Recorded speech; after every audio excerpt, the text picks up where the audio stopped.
Hey, I'm Tommy Hansen, and today I'm at the lab here at the jailhouse in Denmark, and we're having a look at some vintage preamps running made by the Danish company DISA, and it's a valve thing. I've made a little rack for 2 units with a phantom power possibility. If you very handy that you have that at hand. So I'm going to show you how it works. It's very simple, and yeah, well, stay tuned here. First of all, let's see what's inside the box. To get into it, all you have to do is to find this little screw here at the front end and out with it. So, and now you can pull the whole thing outside the bag by holding here, and then there it comes. Yeah, there we go. Yep. So what you see here is of course the valves.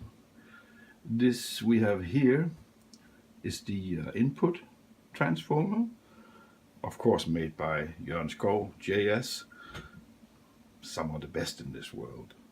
These units are from the 50s, 1950s. Input transformer, output transformer, power supply. And as you can see, this guy has been recapped. New capacitors. That's one thing that happens with these things, you know. The capacitors, they do dry out. And when they do, you don't have the power supply that you need to make the unit run properly. So this is very important. Yeah, that's about it. And you slide it in, make sure you have it right upside down, just like that. Tighten it with the screw. Oops.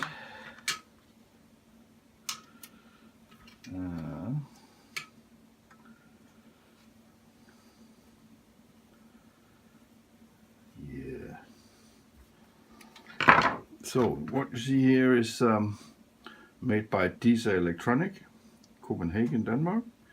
This is a type 91B21. It's got a serial number of 281.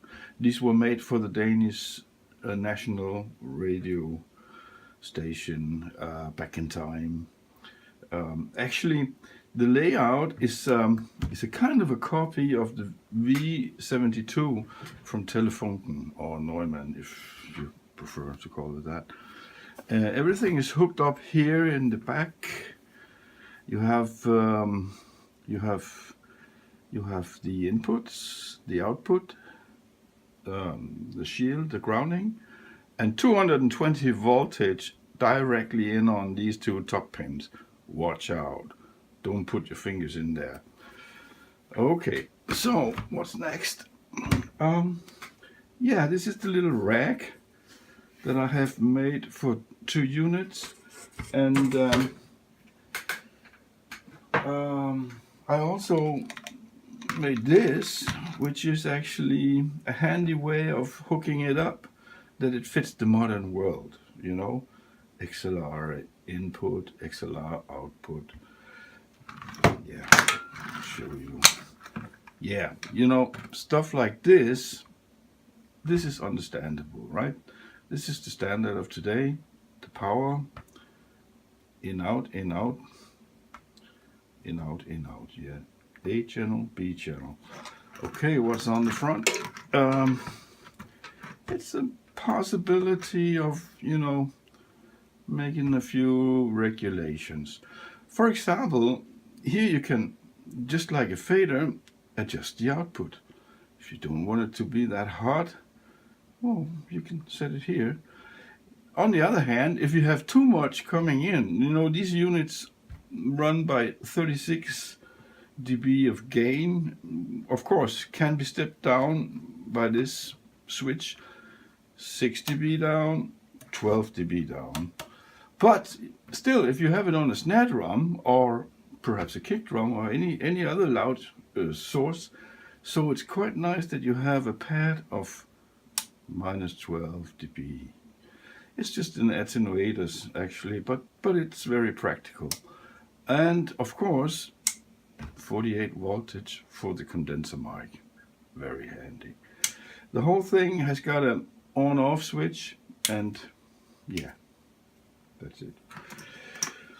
What happens is that this will be sliding in here, and there are 4 screws here.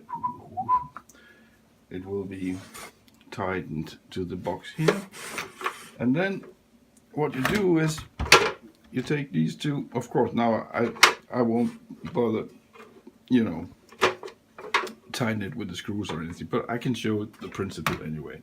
So this got to go in here, but not all the way, because it's got to be able to grab the lock. You see? Yeah, it's a little bit tight here, but it works. So the other one.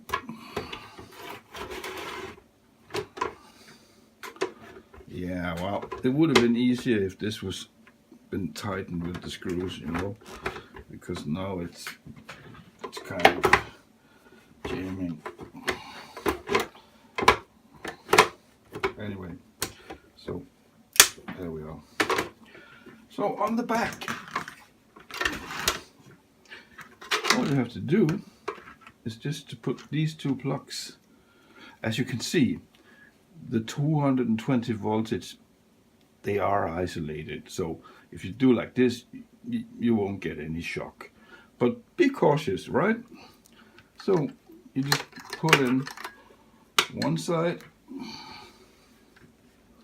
Oh, by now I haven't got letters on here. That there will be one with an A and the other with a B, you know, so you can sort out which one goes to what. And this, and you know, that's about it. Plug in the power, hook it up with the mic cables and into your DAW or whatever you want to feed it into, and that's it. Voila.